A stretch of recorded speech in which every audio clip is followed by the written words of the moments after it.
كاينين بعض المشاهير يوتيوبرز اللي كذبوا على المتابعين ديالهم وداروا بعض الاشياء اللي ما كيتقبلهاش العقل غير باش يتشهروا. وانا كنوجد لهذا الفيديو هذا جاني طويل بزاف، دونك بغيت نقسموه على 3 الفيديوهات. وفي هاد الفيديوهات هادو غادي تعرفوا باللي ماشي اي حاجه كتشوفوها في السوشيال ميديا راه حقيقيه 100%. نبداو بسكيتشي. كان لاعب محترف في لعبه تيم فورست 2، بدا سنه 2011 وعنده اكثر من 80 فيديو في القناه ديالو. واحد من الفيديوهات ديالو اعلن فيها على واحد الحاجه اللي غادي يصدم بها كلشي المتابعين ديالو. Hey, I'm the guy that runs this channel.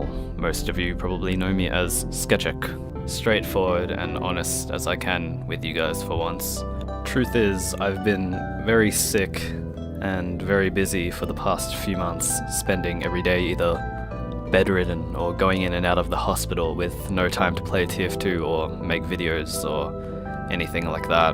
I don't want to reveal too much information about my illness, but the doctors are saying that I probably don't have a lot of time left. My chances of recovery are looking low, to say the least.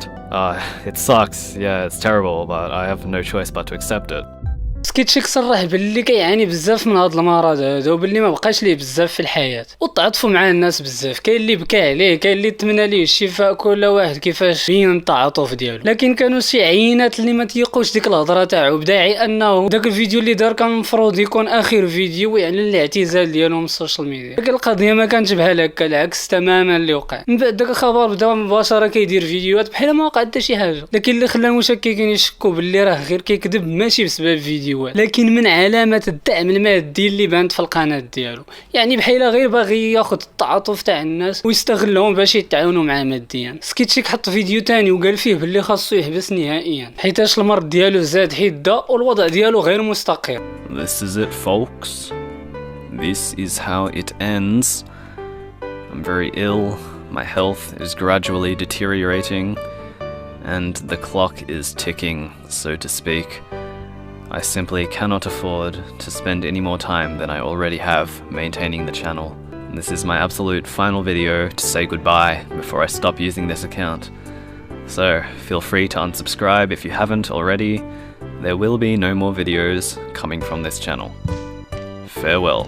من بعد داك الفيديو سكيتشيك حبس وما بقاش حط حتى شي فيديو في القناه ديالو، وهذا الشيء كيوضح باللي راه يمكن يقدر يكون مات وما بقاش غادي يرجع باقي. وطبيعه الحال المتابعين ديالو بقاو فيه وبعض فيهم دار فيديوهات عليه وكيبكيو عليه، لدرجه انهم وصلوا صوتهم لاصحاب اللعبه اللي كان كيلعبها وضافوا سلاح جديد بسميتو تكريما له. ودازوا ايام وشهور وكلشي الناس تيقوا باللي مات، حتى المشككين قالوا واقيلا راه بصح مات. حتى لسنه 2017 واحد الشخص فتح هذا الموضوع من جديد وبدا كيسول شنو وقع ليه، واكتشف واحد الحاجه اللي ما ردش ليها بنادم بزاف البال. شي ايتيمز كانوا عنده في اللعبه انتقلوا لشخص ثاني سميتو ويل كان اونلاين يوميا كيلعب يوميا. بنادم بدا كيقول ممكن يكون غير شي هاكر اللي هكر ليه الحساب ديالو ولا شي واحد من العائله، وشي وحدين اخرين قالوا باللي باقي عايش ودار حساب ثاني، وداكشي ديال المرض غير تمثيل. المهم كل واحد شنو كيقول، ولكن ما كان حتى شي دليل على داكشي اللي كانوا كيقولوا. وحاولوا شي وحدين يتواصلوا معاه لكن ما كان حتى شي رد منه، والموضوع ولا محير وزاد الشك اكثر. والمحير اكثر ان دوك جوج فيديوهات اللي دار في القناه ديالو كيهضر على المرض ديالو اختفى.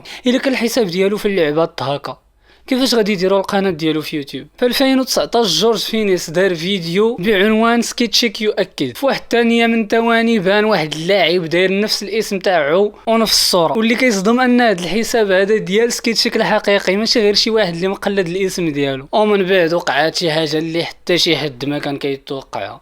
الحساب ديالو في تويتر كينشر منشور وكتب فيه خليتكم تسناو ها. ومن بعد يومين دار فيديو في القناه الرسميه ديالو في يوتيوب، فيديو اللي كيوضح فيه Hey, it's me, Sketchik. About 3 years ago, I announced that I had contracted a non-specific terminal illness. I want everyone to know that was a lie. It was a sick joke. It was a ruse.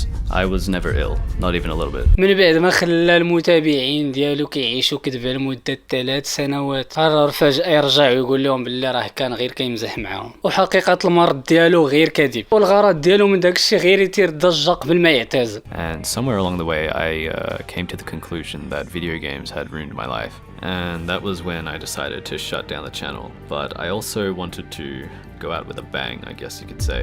And then I came up with the idea of faking my death because I knew that would draw a lot of attention. والناس تقبلوا هذه القضيه هذه وما كانش عندهم حتى شي مشكل، واللي خلاهم يتقبلوا داكشي انه وقع من 3 سنين وديك الساعه سكيتشي كان باقي ما نضجش وما عرفش التاثير ديال داكشي على الناس. لكن هادشي اللي دار عادي مقارنه مع داكشي اللي غادي تشوفوا من بعد في الفيديو الجاي. زيليان دار شي حاجه اكثر من هادشي اللي صعيب الواحد يتقبل الاعتذار منه. ما تنساش لايك فولو ثانك يو.